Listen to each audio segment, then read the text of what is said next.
Episode में भी अब अपन बात करना शुरू करते हैं। पर उससे पहले मैं आपको बताना चाहूंगा कि चाणक्य को लेकर मेरी समझ भी बहुत ज्यादा नहीं है।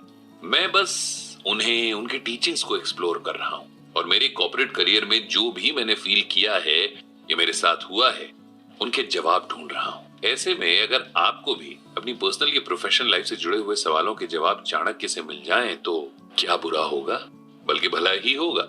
एक्चुअली चाणक्य और उनके अर्थशास्त्र को न तो लोगों ने पढ़ा और ना ही समझा। वो तो सिर्फ बने बनाए टेम्पलेट्स में लिखे हुए उन कोट्स को पढ़ते रहे जो शायद चाणक्य ने कभी कहे भी ना। लेकिन इन लोगों ने पढ़े, समझे और ऑनलाइन प्लेटफॉर्म्स पर शेयर भी कर दिए ये कोट्स, बिना ये सोचे या जाने कि इनको और भी लोग पढ़ते हैं। और हर किसी का किसी भी बात को लेकर इंटरप्रिटेशन सब्जेक्टिव हो सकता है और ऐसे में वो इंसान अपनी अक्ल के हिसाब से उनका मीनिंग निकालकर उस पर या तो एक्ट करेगा या रिएक्ट कर सकता है।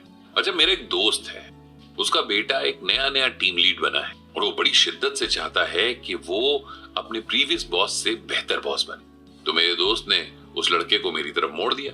इस पर मैंने कहा, देखो भैया, हम कोई ज्ञानी महात्मा तो है नहीं कि तुम इधर सवाल का तीर छोड़ोगे और उधर हम तुरंत ही उसका जवाब दे मारेंगे, क्योंकि भाई मैं तो खुद भी सीख रहा हूं ना और अपने खुद के सवालों के जवाब ढूंढ रहा हूं। पर जब उस नौजवान ने बार बार जोर दिया तो मैंने भी चाणक्य के अर्थशास्त्र में पढ़ी हुई बात से उसके सवाल का जवाब दिया। एक सत्ताधीश या एक टीम लीड को क्या करना चाहिए उसके लिए तो गाइडलाइंस हैं, पर एक लीडर को क्या नहीं करना चाहिए ये जानना बेहद जरूरी है। देखिए, जो कॉर्पोरेट में काम करते हुए मैंने सीखा वो ये कि अच्छा टीम लीड सिर्फ मैनेजमेंट की नजर में हो सकता है। अपनी टीम के लिए वो अच्छा है या बुरा है, ये एक सब्जेक्टिव सोच है। हमारे गांव में कहावत है, सास पत्थर की मूरत भी हो तो भी बुरी लगती है। उसी तरह बॉस किसी भी हाल में सबका पसंदीदा इंसान हो ही नहीं सकता और इसका कारण है टीम में डिससैटिस्फैक्शन।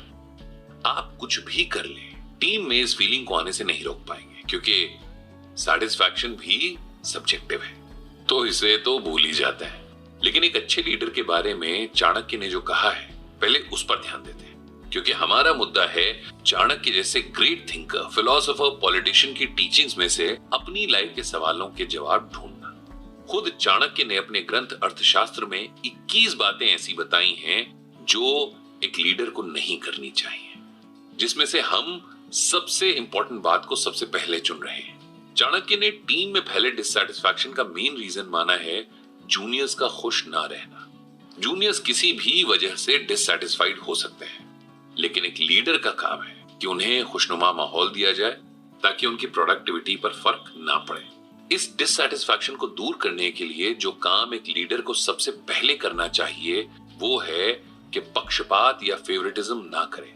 अगर एक लीडर किसी खास टीम मेंबर, वो चाहे मेल हो या फीमेल, उसको किसी भी वजह से फेवर करता है तो ये टीम में डिससैटिस्फैक्शन का मेन रीजन हो सकता है। इससे लॉबिंग को बढ़ावा मिलता है और आखिरकार एक अच्छी खासी टीम स्प्लिट हो सकती है, यानी टूट सकती है, जो आगे जाकर सिर्फ और सिर्फ इंटरनल पॉलिटिक्स का कॉन्फ्लिक्ट शुरू करवाती है।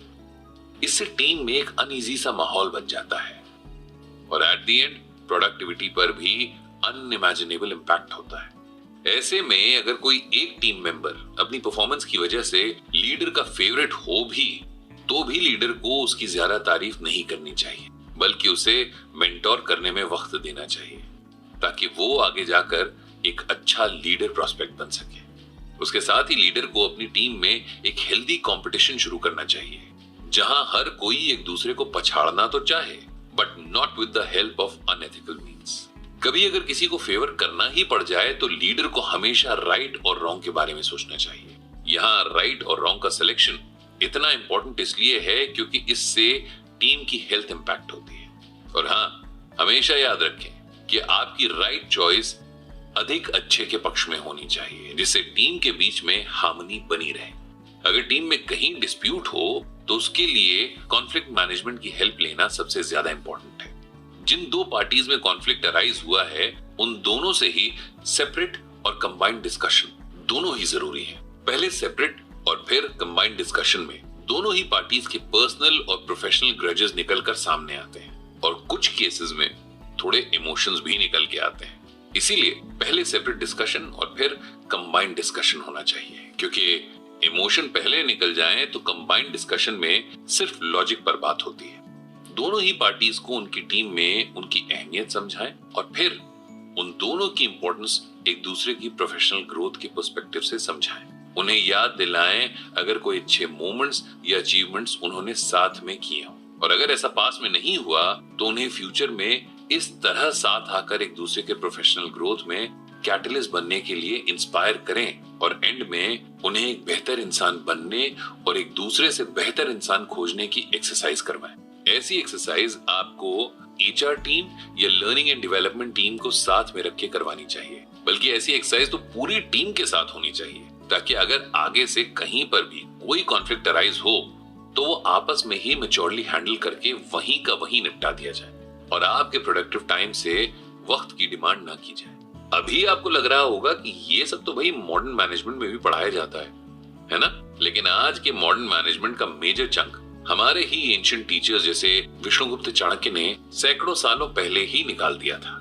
मुझे लगता है कि चाणक्य का अर्थशास्त्र सिर्फ उनकी प्रकांड बुद्धि से रचा गया एक ग्रंथ ही नहीं है, बल्कि आज के और कल के दौर में मैनेजमेंट, पॉलिटिक्स और स्ट्रैटेजी का एक ऐसा दस्तावेज है जो दुनिया भर में किसी भी दौर में रेलेवेंट है, था और रहेगा।